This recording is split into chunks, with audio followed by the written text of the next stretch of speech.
Hello and welcome to Alephium's interview series. I'm joined here by Ilias. He is one of our devs. Actually, I'll let Ilias introduce himself. Ilias, take it away. Thanks, Pepper. Um, I am Ilias, as you said. I live in Switzerland. I work for Alephium since 2021, November 2021, just as we went mainnet, basically. But the truth is, I started working a bit earlier, around the summer of 2021, as a freelancer to build the website for Alephium. There was already one, but that's how I got to know the team. And yeah, the team liked my work and they offered me a job. And since then, I'm a front-end dev here at Alephium, maintaining most of the front-end apps. Oh, awesome. Yeah, I've seen in the community that you are known as the wallet dev. Would you say that's like a fair description of your work? Well, to clarify, I'm not alone in this. Mika and we together maintain both wallets as well as the Explorer front end and the website as well. And possibly other things that are coming up very soon. uh, but yeah, truth be told, I've been the last few years. My main focus has been the desktop and the mobile wallet. So I guess it's a fair fair characterization. For anyone watching who's not familiar with Mika, he's a Chief Product Officer and he'll be in a future interview coming soon. Ilias, could you tell me a bit more about your work on the wallets and some of the main milestones? Yeah, sure. So when I started working 4 years ago, Mika had already implemented the first version of the desktop wallet, which had some very basic features, essentially being able to transfer Alephium from one address to another. Uh, Once we went mainnet and we had our first hard fork, tokens were enabled and smart contracts. So we started bringing those features in, sending tokens, receiving, calling smart contracts, integrated wallet connect, and then came some cooler features as well, like did the ledger integration come first? I believe first came the mobile wallet. So yeah, once the desktop wallet was integrated for smart contract interaction, we started working on a mobile wallet. Then came ledger support for the desktop wallet. We added internationalization for in both of our wallets. And by the way, I want to give a big thanks to the community who has helped us translate the user interface in so many languages. Anyone can go to translate.alephium.org, I believe, and help us translate the wallets in their own language. Big thanks. What big features did we ship after that? Um, after we established two separate apps, then natural next step was to share a lot of code between them because both are wallets and both have similar features. So it was a waste to maintain two different code bases. So we implemented a monorepo and we merged both of our wallets as well as the Explorer in it, so that we can share more code, less scope for errors and less code to maintain. Together with that, we started a performance optimization phase to reduce re-rendering and to also reduce the load in the Explorer backend. Then recently we had the groupless address support. Yeah, I'm not sure. I probably miss a lot of things that happened over the past few years, but I would say these were some key milestones. Yeah. Sounds like a lot. You guys have to juggle many different things. The Absolutely. website, the desktop wallet, mobile wallet, browser extension wallet. Like with so many users and the ecosystem growing and all these different things to manage, what are some of the biggest like front end performance challenges that you're faced right now, and how do you keep everything responsive and fast? I would say the challenges are mainly two. One lies more in the backend. So both of mobile and desktop wallet are using the Explorer backend as the main source of data, with a fallback to the node in case the Explorer backend is down. But having an increased number of wallet installations increases the load in the Explorer backend. So Thomas has done a great job optimizing the Explorer backend, but we had to do our part to reduce the load to the Explorer backend. So initially, the wallets, every time a user would launch their app, it would talk to the Explorer backend to get the data for the addresses of the user. It would happen every time you would launch the app. So the app wouldn't store anything on your device. Of course, this approach was fine in the beginning when we didn't have a lot of users and a lot of addresses. But as we got more users, the Explorer backend started having some troubles. So we introduced a caching mechanism in the front-end side. So the app remembers the latest data and only queries the backend if there have been new transactions detected. So every few seconds, the wallets will talk to the Explorer backend to ask whether my addresses have new transactions. If no, then nothing changes, no other queries are made. Whereas in the past, we were querying all queries every X seconds. So that was a lot of work. So that was one challenge that took a while to implement. There was a lot of refactoring that needed to be made, but I'm so glad this is done now and the wallets are much more performant than before. And another challenge, still is, but some of our users have a huge amount of addresses in their wallets. Like the majority of the users have, I remember looking at some stats, about 80% of our users have one address. I would call these users like the basic user, which is absolutely fine. The wallets work great, but we have some users that have maybe hundreds of addresses, which means just to check the balance of your wallet, we need to make minimum 100 requests to the server. So that was another challenge to figure out what's the most optimal way to keep the wallet up to date, showing the correct balances, but not explode in network requests. So yeah, that was definitely an interesting challenge that I believe we are in a very good state right now. So the wallet bot supports basic users and how would you call them? Power users, let's say. How is, yeah, I don't even want to speculate on why someone might have more than 100 addresses, but yeah, a real power user. Maybe. What other challenges have you faced in your role? Okay, outside maybe of the actual technical challenges, I find it very hard to find the time to work on the awesome feedback that our community has, but feedback that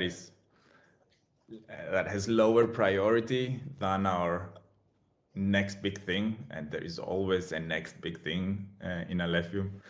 And having such a small team, essentially just Mika and I working on the front end, and with Mika many times being focused on design work and talking a lot with you guys in the marketing team. And I mean, he's not just front-end dev as I am, he's leading all our products. So yeah, there is not enough hours in the day to dedicate on working on other things.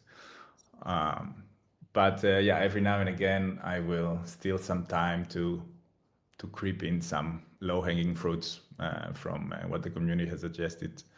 And yeah, I want again to thank everyone who's giving feedback on features that they would like, because it I'm trying from time to time to put on the user hat and take out my developer hat. I'm using, of course, both our apps for personal reasons, for interacting with smart contracts, etc. But having a separate pair of eyes and just a separate persona using the wallets can provide a lot of good feedback. So thank you to anyone who's using our wallets. 100%. Where is the best place for people to leave feedback for you to see it? Well, the easiest would be, I suppose, the Discord server. It always somehow reaches me through our community mods or people are tagging me directly.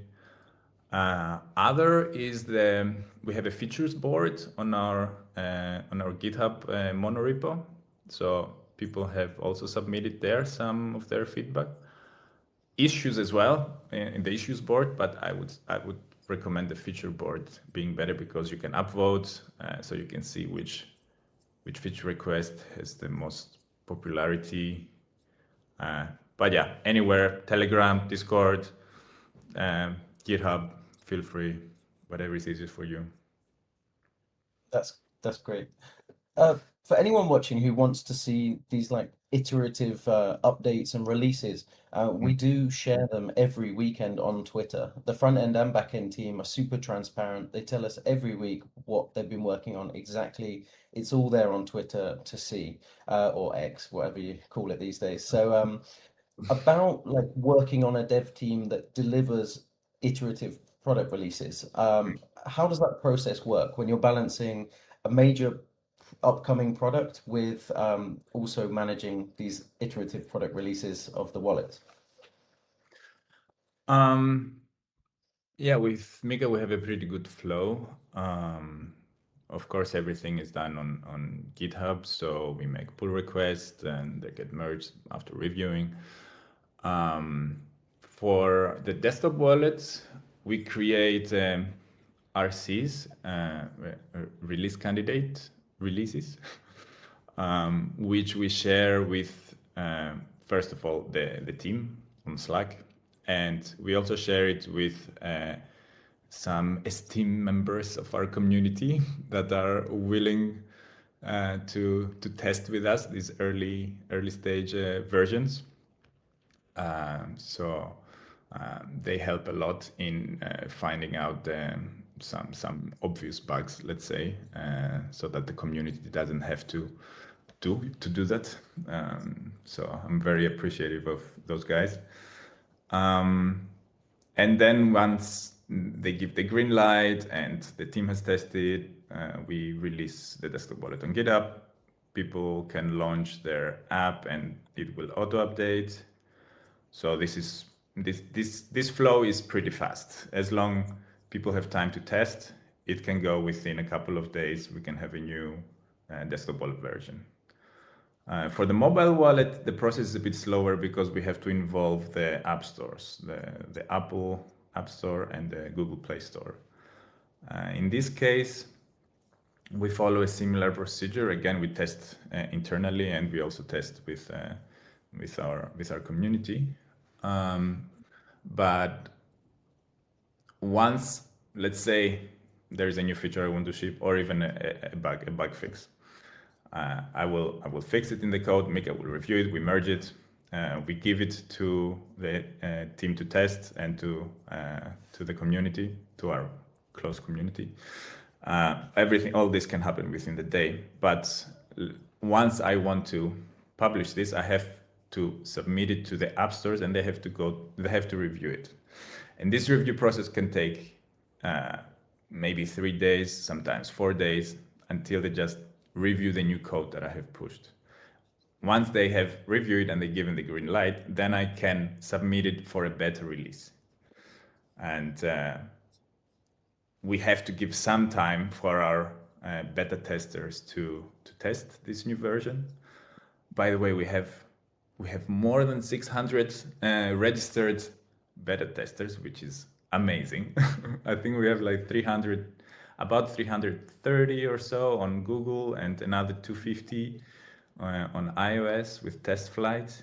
It's really nice to see that people are willing to to test with us and to get some early features on their devices. So thanks to all of you. This is great. So yeah, Thank internal testing, beta testing, and once the beta phase is finished, let's say give them a week or like at least 4 days, then I submit it for production release, which can also take a couple of days. So all in all, from the moment that I have fixed the bug or the code until it's in people's wallets, mobile wallets, it can take up to 2 weeks or even more sometimes. And yeah, this process cannot really be speed run, unfortunately. But yeah, No, that's cool. that's how it goes. Yeah, I don't know about you guys watching, but I had no idea about all of that work that goes on behind the scenes. That's really interesting to know. So yeah, it's not that simple to ship a new product. There's processes that have to be performed for you to get your lovely new updates. Now, Ilias, I have one more question for you. What excites you most in your work as a front-end dev? Mm. Well, definitely seeing people using the wallets and giving feedback on it. I know I'm repeating myself a bit, but this is a very exciting part of my work. And knowing that my work has improved someone's experience in the Web3 space is definitely a great feeling. What else excites me? I would say I had some experiences in the past. Some of the most fulfilling experience that I had was, and it has happened multiple times, is when I would meet some people who joined the community, and I would ask them, "How did you get to know the Alephium community? How come you're here?"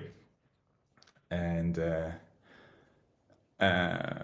very often it would be that they landed on the website through a Telegram, crypto Telegram channel from somewhere. They liked the design and the structure, so they wanted to dive further. So the next step is to download a wallet. So they would download a wallet, and they would like it, and it would be the wallet that convinces them that Alephium is a serious project. When I hear stories like this, I yeah, I realize that my work has made a difference. So I don't think there is a more fulfilling thing in my professional life than that.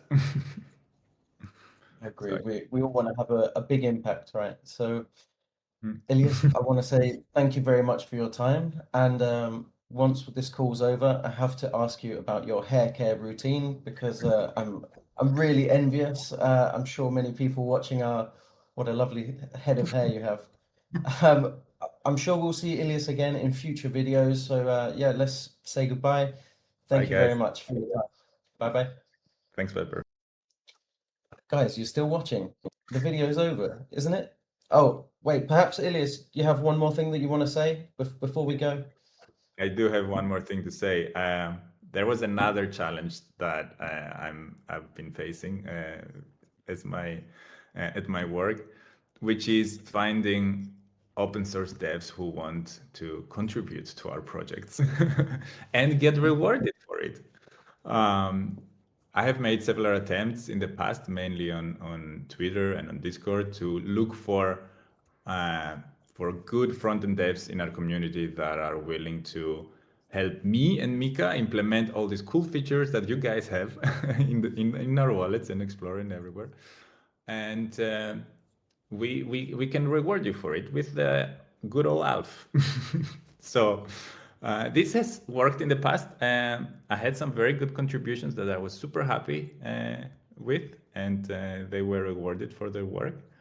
But I understand open source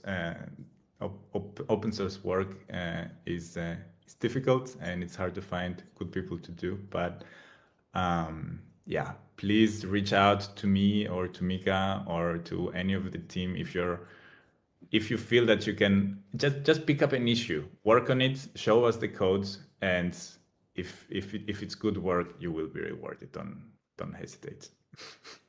Call to So action. the best way to do that, is that to reach out to you directly, or is there a link I can put below? Yeah, our frontend monorepo has loads of issues. I have tagged many of them with the tag good first issue for those who want to get started, to get to know the code base. So yeah, just make a pull request with your fix on that issue, or just tag me there and say I want to work on it, and I will have something ready soon.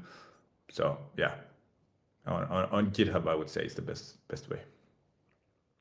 Perfect. I will put those links below, guys. This is the real end of the video. Thank you again, Ilias. I'll see you soon. Bye for Bye, guys. now.